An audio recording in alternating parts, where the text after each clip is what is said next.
Yet, this is it, pansit mga tropa. Dito na naman bagong gising. Yan, pogi-pogi. Ito, papakain muna ako ng sa rabbit ko. Yan yung feeds. Unahin ko muna yung lalaki mga tropa. Kasi medyo gutom na yan. Sunod naman yung pasaway kong rabbit na babae. Yung mga tropa, pero may mga anak yan. 4. Baby rabbit, di ba? Ang cute. Kaso nga lang, mas cute pa yung anak ko dyan. Diyos naman. Ito tropa, bibili kami sa sari-sari store. Yan. Kaya sa lola niya. Ito. Pagkatapos bumili kami ng tropa dito kami sa may kabilang bahay. Sa mga tropa may saba dito para mamaya yung mga tropa. At yan, kukuha na kami na tubig para sa kape namin mamaya. Ayan, balik na ako tropa sa bahay namin. Ayan, nalagyan na kasi ng tubig na mainit tubig. Ayan guys, kasama yung MX3. Oh, baka naman. Yan, sarap-sarap niya mga. Kasi mga tropa, itong MX3 Coffee healthy to. The best to 100% vitamin C pa siya.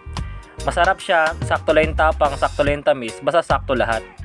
Tulad ni bakat ko, saktong-sakto. Naks naman. Ito, mga tropa, magiging construction worker man for a day. Yan, kasi gagawa ko ng lagayan ng sampayan. Yan, kukuha ko ng kawayan doon sa kabilang bahay. Siyempre, hindi naman sa akin yan. Ito, tropa, papasok ko na doon sa likod ng bahay namin. Kasi, susukatin ko pa muna yung yung paglalagyan ng wax naman. Parang engineer, ha. Hindi ko lang kung engineer o architect yung mga tropa. Dahil, papansin lang yung mga tropa. Yan, titignan ko kung tama yung lagayan. Yan, para mas magiging. So ayun na tropa, pupunta na ako doon para hatiin ko yon. Pero sukatin ko ng mga tropa, sayang na yung pagkasukat ko eh. So ayun, pag-engineering naman tayo ngayon. Yung Feeling Pro. So ayun na tropa, sinabihan pa ako ng Feeling Pro ni bakat ko ngayon. Oo. Like gano'n. So tropa, dito naman ako sa kabila, yung pinaglulutuan namin. Tapos isang kintat naman dyan tropa. Naks na. So ayun na tropa yung finished product namin, di ba? Ganda-ganda. Yon, kitang-kita niyo mga tropa.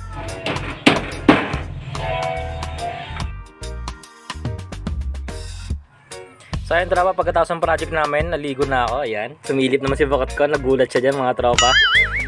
So pagkatapos ako naligo tropa, magsasaing na ako. Ayan, aanuin ko yung sinaing para magsaing. Basta magsaing. Ayan tropa, nag-ano na ako ng Wala kasi kami silin tropa, hindi kami mayaman, hindi kami rich kid. Hindi tulad ng iba dyan, rich kid, naks naman. Pagkatapos magsayin tropa, hihiwa naman ako ng saba, banana, ang tawag doon. Yun, naks naman, isang kindat naman dyan. So yun mga tropa, si bakat ko naman ngayon maghihiwa ng banana. Ibang hiwa yun ng mga tropa. Kasi siya daw magluluto at magpiprito. Ayan, na. Lalagyan ng mantika, tapos sabay natin lagay ng banana. Yun. Yan, kunin mo muna tapos lagay ba yun. Pipirito ng mga tropa. Yan ang ulam namin ngayon. Pananghalian niya mga tropa. Banana with banana. So ayun na mga tropa. Tignan nyo naman yung pagkaluto niyan. Crispy. Gusto na gusto ng mga tropa. Takain na kami mga tropa. Sakto mga tropa yung may nagbigay sa amin ng malunggay. You know. Sarap nun. Dinengdeng ang tawag naman dito sa Ilocano. So ayun na mga tropa, first bite na yun mga tropa. Mga tropa, mas maganda yung pamilya nyo buo. Saka salo-salo kayo kapag kakain. Kasi masaya yan, banding nyo na yan. Mga tropa, pangalis din ng stress yan. Anak ko, isang kindat naman dyan. Bye-bye ka na, bye-bye.